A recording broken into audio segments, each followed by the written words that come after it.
Verandā ir Šeherezades oriģināls modelis. Tālāk jūrnieks un nāra satikušies īsā brīdī, kad nāra nav jūrā vai upē. Tad Aladins arī no pasaku varoņiem.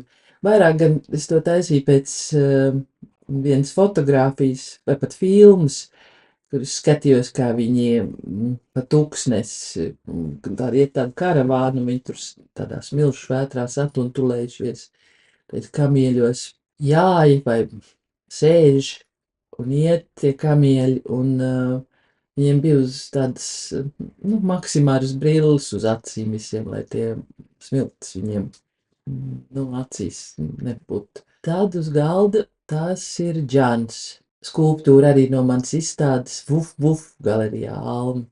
Tajā es biju uzveidojusi 3 no saviem suņiem, kādi man ir bijuši. Pateicībā par to, ka viņi man ir bijuši. Džans bija ļoti atapīgs un tāds īsts draugs, ļoti vīrišķīgs. Neparasts. Bija tāds īpatns stāsts vienreiz, kad dzimšanas dienā viņš man atnesa un nolika stirnas galvu ar visiem radziņiem uz lieveņa.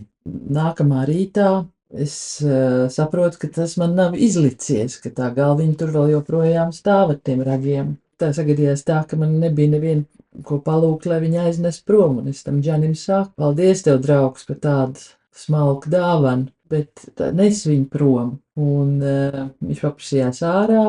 Tās galvas vairs pēc tam tur nebija, un es tā arī nekur dārzā es viņu neesmu vairāk atradusi. Es nezinu, kur viņš ir ieraka vai nolika.